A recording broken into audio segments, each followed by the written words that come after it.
Tu veux savoir ce qu'est un vrai match qui change l'énergie d'un tournoi? Ce n'est pas forcément un 4-3, ce n'est pas forcément une pluie de buts, ce n'est pas forcément une soirée où tout le monde joue à découvert. Le match qui change l'énergie d'un tournoi, c'est celui où une équipe comprend, au milieu de la pression, au milieu des doutes, au milieu du bruit, qu'elle peut avancer sans être parfaite. Et Cameroun-Gabon, ce 1-0, c'est exactement ce type de match. Parce qu'on ne parle pas seulement d'un score, on parle d'un message, on parle d'un basculement mental, on parle d'un truc invisible qui n'apparaît pas sur la feuille de match, l'autorité émotionnelle. Et si tu restes jusqu'au bout, tu vas comprendre pourquoi ce genre de victoire vaut parfois 2 fois plus qu'un match spectaculaire. Pourquoi à la CAN, un 1-0 sale peut te construire une route. Et pourquoi ce but-là, même unique, peut transformer l'énergie d'un groupe et contaminer toute une compétition. Mais d'abord, on doit être carré sur un point important. Je ne vais pas inventer des détails précis que tu ne m'as pas donnés. Je n'ai pas la minute du but, je n'ai pas le nom du buteur, je n'ai pas la liste officielle des titulaires dans ton brief. Donc tout ce qui suit sera une narration immersive et une analyse de lecture de match, avec des hypothèses clairement annoncées quand je décris un scénario probable. On reste dans le sport, dans la pédagogie, dans la neutralité et dans le respect du fair play. Maintenant, prends une seconde. Imagine l'entrée dans ce match. Cameroun-Gabon, ce n'est jamais un match normal. Il y a toujours quelque chose. Une tension qui flotte dans l'air. Un public qui attend un signe. Un duel où personne ne veut être celui qui craque en premier. Et à la CAN, ces matchs-là ont une particularité. Ils ont tendance à se jouer dans les nerfs avant de se jouer dans les pieds. Parce que, dès le coup d'envoi, l'histoire te tombe dessus. Cameroun, une sélection qui a l'habitude d'exister, même quand tout est compliqué. Une sélection qui, dans cette compétition, a déjà prouvé qu'elle pouvait survivre à des scénarios impossibles. Mais justement, quand tu as cette réputation, elle devient un poids. Tout le monde t'attend, tout le monde te regarde, tout le monde veut savoir, est-ce qu'ils vont encore s'en sortir? Et en face, le Gabon, une équipe qui peut arriver dans ce genre de match avec une idée très claire, on n'a rien à perdre, eux ont tout à perdre. Le Gabon, dans un match comme ça, peut jouer la discipline, peut jouer la patience, peut jouer le détail et au passage, peut faire entrer le doute. Alors, le décor est posé et là, tu comprends pourquoi le premier quart d'heure est toujours capital. Parce que dans ce type de rencontre, le premier quart d'heure, ce n'est pas seulement du football. C'est une bataille de température. Qui est calme? Qui est nerveux? Qui joue simple? Qui veut déjà faire la différence? Qui force une passe? Qui perd un ballon bête? Qui gagne les premiers duels? Qui gagne les premiers deuxièmes ballons? Qui impose son rythme émotionnel? Et c'est là que tu vois le Cameroun dans sa version CAN. Une équipe qui cherche d'abord à s'installer mentalement. Une équipe qui veut sentir le match. Une équipe qui veut mettre la main sur l'énergie avant de mettre la main sur le ballon. Parce qu'à la CAN, le ballon tu peux l'avoir. Mais si tu n'as pas l'énergie, tu ne contrôles rien. Et c'est exactement ce qui rend le 1-0 si fort. Parce que ce match, tu peux l'imaginer, fermé, serré, parfois haché, parfois frustrant. Et si tu ne le lis pas bien, tu te dis « bon, c'est un match moyen ». Alors qu'en réalité, c'est un match de construction. Et là maintenant, on rentre dans l'idée principale, le but qui change l'énergie d'un tournoi. Pourquoi un but peut changer l'énergie d'un tournoi? Parce que ce but ne change pas seulement le score, il change l'oxygène. Avant le but, tu as un scénario. La tension monte, les occasions peuvent être rares, chaque erreur est une alerte, chaque situation peut être un tournant. Et surtout, tant que c'est 0-0, l'équipe qui veut faire tomber l'autre se met à croire. Elle se dit « on tient ». Elle se dit « ils doutent ». Elle se dit « on peut les frustrer ». Elle se dit « une seule action et on les tue ». Et au même moment, l'équipe attendue sent le piège. Elle sent le public qui s'impatiente. Elle sent le stress de l'obligation. Elle sent les commentaires qui commencent déjà à tomber. Ils ne sont pas rassurants. Ils manquent d'idées, ils sont dans le dur. Donc ce but, quand il arrive, il est comme une déchirure dans la toile. Il casse le plan de l'adversaire, il casse le temps, il casse la tension, il redistribue les rôles. Et pour le Cameroun, un but dans un match comme ça, c'est souvent plus qu'un avantage. C'est un signal, on est encore là, on sait encore gagner ce type de match, on a encore ce truc. Maintenant, je te propose une lecture du film du match, comme si tu étais devant l'écran, comme si tu vivais la soirée avec nous sur CAN Foot. Tu as d'abord une première période qui te raconte la prudence.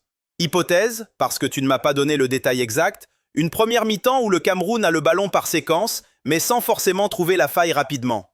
Et où le Gabon se concentre sur 2 choses, rester compact et ne pas offrir de transition facile. Dans ce genre de match, les équipes font souvent la même erreur, vouloir gagner vite. Et c'est là qu'on comprend que le Cameroun a été intelligent. Il n'a pas donné le match au Gabon. Parce que donner le match, ça veut dire quoi? Ça veut dire perdre des ballons dans l'axe, attaquer à 6 sans couverture, se faire attraper sur une contre-attaque, concéder des coups de pied arrêtés inutiles, se frustrer et sortir du plan. Et à la CAN, le champion, le grand, celui qui a l'expérience, il doit éviter ça. Il doit jouer le tournoi, pas seulement l'émotion. Donc tu as un Cameroun qui cherche la faille mais avec prudence. Et tu as un Gabon qui attend le moment. Et là, on arrive à un point central. Quand tu joues un 1-0, la partie la plus dure n'est pas de marquer. La partie la plus dure est de rester lucide tant que tu n'as pas marqué. Parce que c'est là que les nerfs te tuent. C'est là que tu commences à tenter des frappes impossibles. C'est là que tu commences à centrer sans préparation. C'est là que tu commences à jouer à l'instinct au lieu de jouer au contrôle. Et si tu tombes là-dedans, tu offres des cadeaux à l'adversaire. Maintenant, parlons du moment du but. Je ne vais pas inventer une minute exacte, donc je te propose plusieurs lectures possibles, avec hypothèse. Hypothèse 1. Le but vient d'un moment de lucidité dans un match fermé. Une récupération, une projection rapide, une course bien timée et une finition froide. Dans ce scénario, le but ne vient pas d'un siège permanent, il vient d'une erreur punie. Et ça, c'est très CAN. Hypothèse 2. Le but vient d'un coup de pied arrêté bien exploité. Parce qu'à la CAN, les matchs fermés se débloquent souvent sur ces phases. Un coup franc, un corner, une déviation, une seconde balle. Et là, c'est la concentration qui fait la différence. Hypothèse 3. Le but vient d'une action individuelle sur un côté. Un dribble, un centre en retrait et quelqu'un qui attaque la zone. Parce que dans un match où l'adversaire ferme l'axe, la solution passe souvent par les couloirs. Peu importe le scénario exact, le message reste le même. Ce but a cassé un bloc. Ce but a cassé la croyance gabonaise. Et ce but a libéré le Cameroun. Mais attention, ce n'est pas fini. Parce que marquer, c'est une étape. Gérer, c'en est une autre. Et là, c'est là qu'on voit si une équipe est mature de tournoi. Après le 1-0, l'adversaire change. Il est obligé. Il ne peut plus attendre indéfiniment. Il doit sortir, il doit prendre plus de risques, il doit jouer plus haut, il doit tenter. Et à ce moment-là, le Cameroun a deux options. Option A, reculer trop bas et subir. Option B, contrôler, calmer et choisir ses moments. Et quand on dit contrôler, on ne parle pas forcément d'avoir 70% de possession. On parle de contrôler les zones du danger. On parle de contrôler la transition. On parle de contrôler le tempo. Dans un match 1-0, le tempo est une arme. Tu peux tuer un adversaire sans le frapper. Tu peux le tuer en l'obligeant à courir dans le vide. Tu peux le tuer en le frustrant. Tu peux le tuer en le forçant à se découvrir. Et c'est là que le Cameroun sait faire. C'est là que le Cameroun, historiquement, a cette qualité, la gestion émotionnelle. Parce que beaucoup d'équipes, quand elles mènent 1-0, se mettent à trembler. Elles commencent à dégager n'importe comment. Elles abandonnent le ballon. Elles ne sortent plus. Elles attendent le coup du sort. Et ça, c'est dangereux. Alors que la gestion intelligente, c'est rester compact, ne pas concéder de fautes inutiles près de la surface, sortir par moments pour respirer, faire circuler sans se mettre en danger, accepter de ne pas tuer le match tout de suite, mais de le verrouiller. Et là, on arrive à l'essence du titre, le but qui change l'énergie d'un tournoi. Parce que cette victoire, si tu la lis bien, ce n'est pas une victoire technique, c'est une victoire psychologique. Elle dit « on sait gagner serré ». On sait gagner sans être flamboyant. On sait gagner quand l'adversaire veut nous piéger. On sait protéger un avantage. Et ça, au début d'un tournoi, ça a un effet domino. Ça change quoi concrètement dans le tournoi? Ça change la confiance du vestiaire, la lecture des adversaires, la manière dont le public te regarde, la manière dont les médias parlent de toi, la manière dont tu entres dans les prochains matchs. Parce qu'un tournoi, c'est un organisme vivant. Les équipes sentent l'énergie. Elles sentent quand une sélection prend confiance. Elles sentent quand une sélection est fragile. Elles sentent quand une sélection entre dans sa canne. Et le Cameroun, après un 1-0 comme ça, peut entrer dans sa canne. Maintenant, on va faire une analyse plus profonde, comme un plateau TV, mais en langage simple. Ce match, tactiquement, c'est une histoire de distance. Dans les matchs serrés, la clé c'est les distances entre les lignes. Si le Cameroun garde ses lignes proches, il ferme l'axe. Et s'il ferme l'axe, il oblige le Gabon à passer par les côtés. Et sur les côtés, tu peux gérer plus facilement. Tu peux orienter, tu peux guider, tu peux empêcher le centre. C'est le football de contrôle. À l'inverse, si tes distances s'allongent, tu ouvres des espaces entre les lignes. Et là, tu offres des ballons dangereux. Et un match 1-0 peut basculer sur une seule passe. Donc la discipline, c'est ça le mot. Discipline, pas glamour, mais essentiel.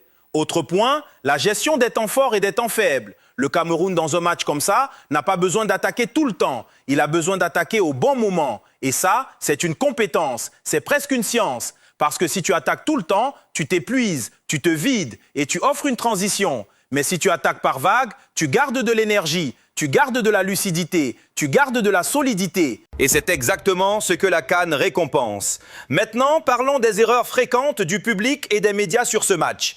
Erreur numéro 1, un 1-0, c'est un match pauvre. Non, un 1-0 peut être une démonstration de maturité. La question n'est pas combien de buts, la question c'est combien de dangers tu as concédé. Parce qu'une équipe qui gagne 1-0 en ne concédant presque rien a peut-être fait un match plus sérieux qu'une équipe qui gagne 3-2 en s'ouvrant partout. Erreur numéro 2, le Gabon n'a rien proposé. Faux souvent. Dans ce type de match, proposer ça peut être résister, fermer, attendre, choisir ses moments. C'est une stratégie, et c'est souvent la stratégie la plus dangereuse contre un favori. Erreur numéro 3, le Cameroun n'a pas brillé donc il n'ira pas loin.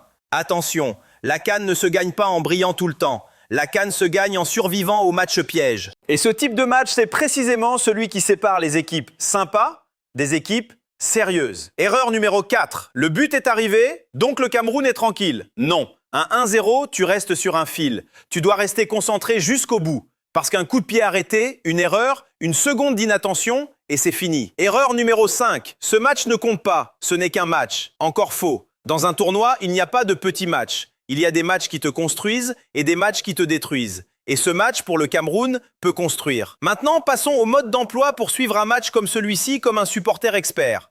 Si tu veux comprendre ce Cameroun-Gabon, voici ce qu'il fallait surveiller et ce qu'il faudra surveiller si tu revois les highlights ou le match complet. 1. Les 10 premières minutes. Est-ce que le Cameroun est calme ou nerveux? Est-ce que les passes sont propres? Est-ce que l'équipe cherche à s'installer? Ou est-ce qu'elle se précipite? 2. Les duels au milieu. Qui gagne les deuxièmes ballons? Qui récupère après une perte? Dans un match fermé, c'est souvent là que ça se décide. 3. Les fautes bêtes. Les fautes près de la surface, c'est du poison. Une équipe mature évite ça. 4. Les transitions. Quand le Cameroun récupère, est-ce qu'il part vite ou est-ce qu'il sécurise d'abord? Les deux peuvent être bons, mais il faut que ce soit cohérent. 5. Les 15 minutes après le but. C'est le moment où beaucoup d'équipes s'écroulent. Si le Cameroun tient, c'est un signe de maturité. 6. La fin de match. Tu vois la vraie personnalité d'une sélection dans les 10 dernières minutes d'un match 1-0. C'est là que tu vois si l'équipe est lucide ou si elle prie. Maintenant, parlons scénario. Parce qu'à la CAN, tu dois toujours penser en scénario. Scénario idéal, tu marques, tu contrôles, tu ne concèdes rien, tu gagnes. C'est ce qui s'est passé sur le tableau, 1-0. Scénario dangereux, tu ne marques pas, tu t'énerves et tu concèdes une transition. Tu perds 1-0 et tout le tournoi bascule. Scénario cruel, tu mènes 1-0, tu recules trop, tu concèdes un coup de pied arrêté, tu prends 1-1. Et là, tu as l'impression de perdre une victoire dans ta tête. Donc la gestion, c'est la vraie histoire. Maintenant, on va parler signaux d'évaluation.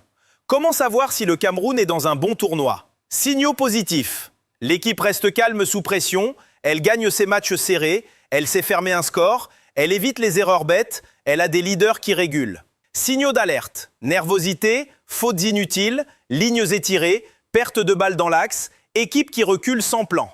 Et ce match-là, vu le résultat, penche du côté positif. Maintenant, parlons synergie. Parce qu'un 1-0, ce n'est jamais un héros seulement. C'est souvent un collectif. Synergie 1, défense plus milieu.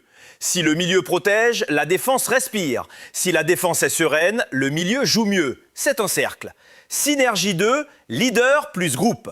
Dans les matchs serrés, tu as besoin d'une voix sur le terrain. Quelqu'un qui dit « restez ensemble ». Quelqu'un qui dit « on ne se découvre pas ». Quelqu'un qui dit « on garde la tête froide ».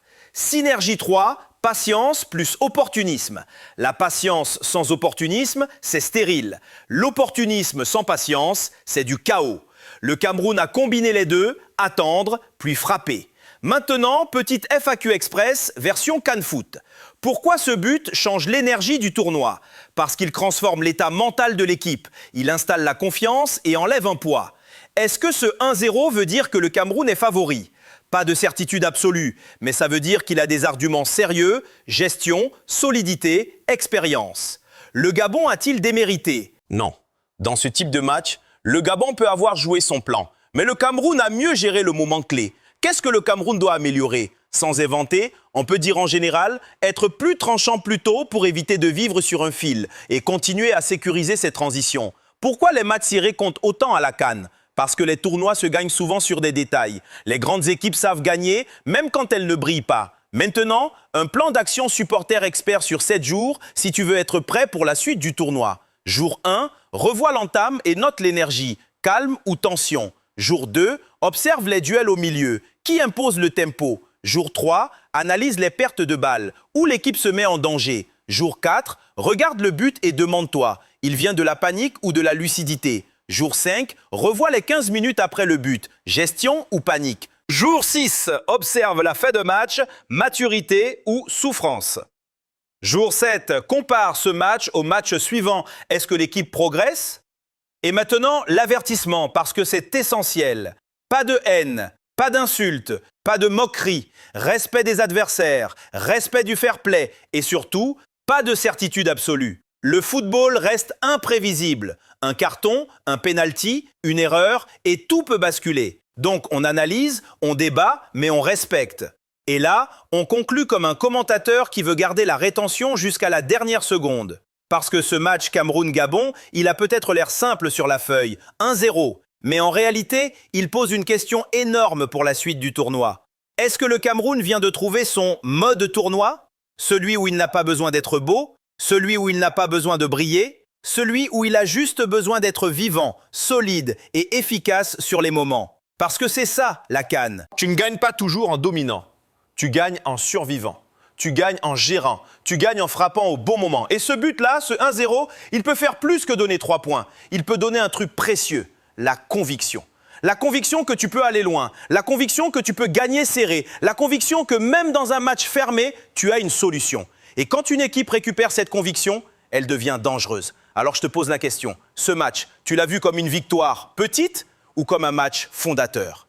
Dis-moi en commentaire ce que toi tu as ressenti. Abonne-toi à CAN Foot si tu veux des narrations longues, immersives et des analyses respectueuses du jeu. Like si tu veux qu'on fasse le même format pour les prochains matchs. Et surtout, reste connecté, parce que dans un tournoi, l'énergie change vite. Et parfois, un seul but suffit à faire basculer toute une CAN. Et ça, le Cameroun le sait mieux que tout le monde.